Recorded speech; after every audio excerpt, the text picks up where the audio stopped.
Hello दोस्तों, आप सभी को मेरा नमस्कार और मेरे YouTube चैनल में आप सभी का स्वागत है। पर्यावरण अध्ययन की श्रृंखला में आज हम देखेंगे कि जैव विविधता के लिए क्या संकट हैं और जैव विविधता का संरक्षण किस तरह से कर सकते हैं। तो आइए देखते हैं कि जैव विविधता के लिए क्या क्या संकट हैं। दोस्तों, मनुष्य अपनी आवश्यकताओं की पूर्ति के लिए प्राकृतिक जितने भी पारतंत्र हैं उसमें डिस्टरबेंस कर रहा है, जिसकी वजह से कोई न कोई संकट आ जाता है जिससे जीवन प्रभावित होगा, पादपों का भी और जंतुओं का भी। आइए देखते हैं कौन कौन से वो मुख्य फैक्टर हैं। तो पहला संकट है औद्योगिकीकरण।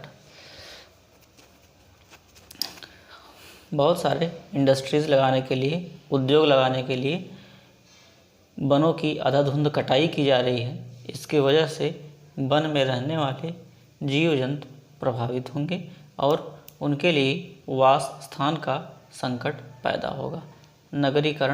नगरीकरण आजकल तेज़ी से हो रहा है क्योंकि वनों की कटाई निरंतर जारी है और वहाँ पर लोगों का बसना जारी है, इसलिए वन्य जीवों के लिए यह भी एक प्रमुख समस्या है।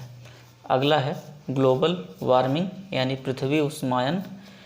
पृथ्वी उष्मायन फ्रेंड्स एक ऐसी घटना होती है जिसमें पृथ्वी का औसत तापमान बढ़ जाता है, जिसके वजह से जीवों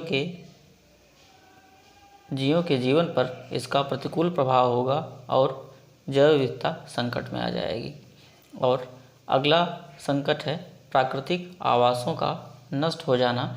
मान लीजिए जंगल है, वन है और हम लोग वनों की अंधाधुंध कटाई कर रहे हैं, चाहे वो खेत बनाने के लिए, चाहे वह वहाँ निवास बनाने के लिए, चाहे वहाँ इंडस्ट्री लगाने के लिए। और इस तरह से जो वनों का नाश हो रहा है, इसके वजह से क्या होगा कि जो जंगल में या वन में रहने वाले जीव हैं, जिनका प्राकृतिक आवास ही जंगल है, उनके लिए खतरा पैदा हो जाएगा और उनकी प्रजातियां निरंतर घटने लगेंगी और धीरे धीरे विलुप्त होने की कगार पर आ जाएंगी। इसी को जैव विविधता का संकट कहा जाता है। जैव विविधता के संरक्षण की दो पद्धतियां प्रचलित हैं। पहली पद्धति है स्वस्थानीय पद्धति यानी इन सीटू कंजर्वेशन और दूसरा है उत्स्थानीय संरक्षण यानी एक्स सीटू पद्धति। तो आइए जानते हैं स्वस्थान पद्धति क्या है।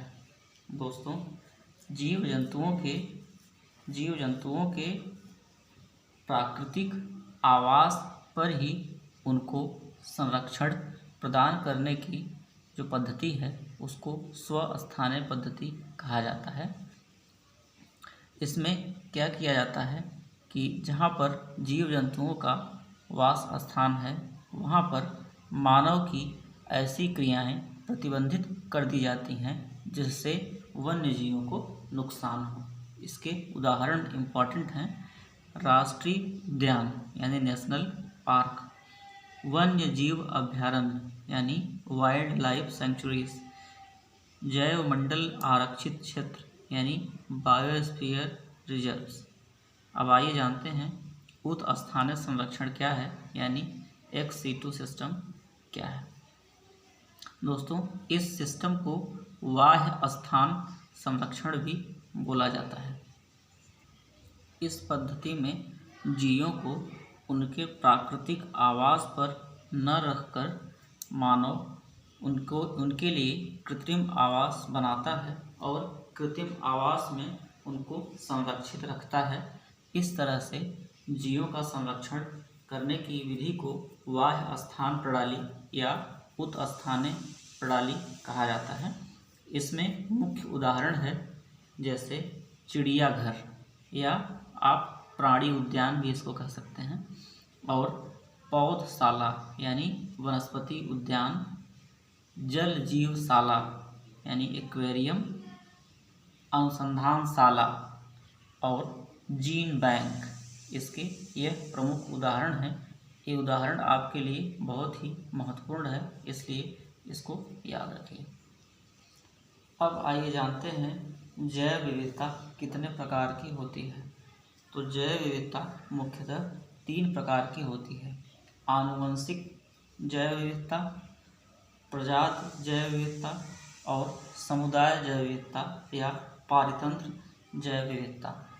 अगर जैव विविधता को आनुवंशिक आधार पर प्रदर्शित करते हैं तो इसी को आनुवंशिक जैव विविधता कहा जाता है, और अगर जैव विविधता को प्रजाति के आधार पर क्लासिफाई करते हैं तो उसको प्रजाति जैव विविधता कहा जाता है, और यदि पारितंत्र के आधार पर जैव विविधता को अध्ययन करते हैं जैव विविधता का, तो इसको पारितंत्र जैव विविधता कहा जाता है। इसको आपने विस्तार में देख लिया है, जैसे वन पारितंत्र, जलीय पारितंत्र, स्थलीय पारितंत्र इसके उदाहरण हैं।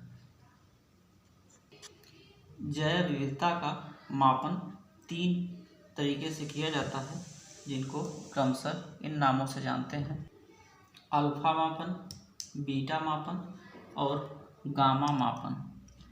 अल्फा मापन का तात्पर्य यह है कि जब जैव विविधता को संख्यात्मक रूप में मापा जाता है तब इसको अल्फा मापन कहते हैं। जैसे कहीं पर जैव विविधता कितनी है संख्या में प्रदर्शित किया जाए, जैसे 100, 50, 150, इस तरह इसको अल्फा मापन कहेंगे। बीटा मापन का मतलब होता है कि अगर जैव विविधता को संरचनात्मक रूप से यानी उसकी बनावट के हिसाब से मापा जाए तब इसको बीटा मापन कहेंगे।